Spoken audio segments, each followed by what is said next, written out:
শ্বশুর মরে যাওয়ার পর থেকেই শাশুড়ি আলাদা নিজের মতন খাবার খেতে পছন্দ করে, একা থাকতে পছন্দ করে। তাই সেই জন্য ওনাকে আলাদা আলাদা ডিব্বায় সমস্ত কিছু খাবার রাখে। তো এখন কিন্তু আবার কিছুদিন শরীর অসুস্থ থাকায় আমার সাথেই খাচ্ছে, আমি রান্না করছি সেগুলো খাচ্ছে, আগে খেতে চাইতো না। কিন্তু তা সত্ত্বেও ওনার ডিব্বা ডিব্বা জিনিসপত্র রয়েছে এখানে, সমস্ত কিছু খাবার মুছেছে, তেল তেল সমস্ত কিছু আছে। কখনো বলে না যে এইগুলো নিয়ে নাও, আমি তো তোমাদের সাথেই খাচ্ছি, এখন তুলে না, কখনো না। উনি ওনার মতন আলাদা সমস্ত জিনিস।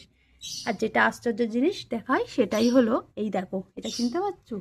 পাউরুটি। পাউরুটি ভোটের আগে যে রবিবারটা ছিল সেই রবিবার দিনকে এটা পাউরুটি এনেছিল, সবাইকে দুটো করে দিয়েছে, আমাকেও দুটো দিয়েছে আর শাশুড়িকে দুটো দিয়েছে। মানে আমি দুটোতে আমি খাবো, আমার মেয়ে খাবে, আর আমার শাশুড়িকে দুটো দিয়েছে, ও উনি একাই খাবে, মানে সমান সমান। আমার হাজব্যান্ড এইরকমই, আমাকে দুটো দিলে ওনার মাকেও দুটো দিতে হবে। আমি ওই দুটোতে কিন্তু তিনজন মিলে খাবো অনেক সময়, তিনজন।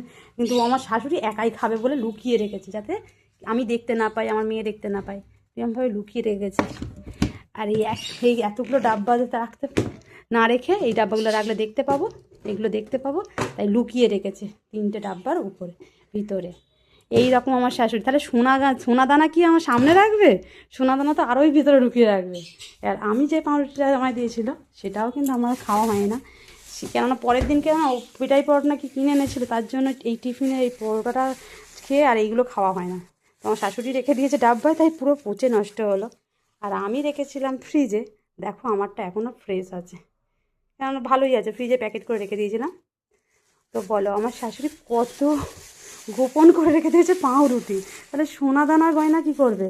তাই শাশুড়ি সমস্ত জিনিসই তার মেয়েকে দেয় হাত তুলে, কখনো বউকে হাত দেয় না যে এটা রাখো আমি পরে খাবো, কখনো ভালো রাখে না, বিশ্বাসই করে না কাউকে।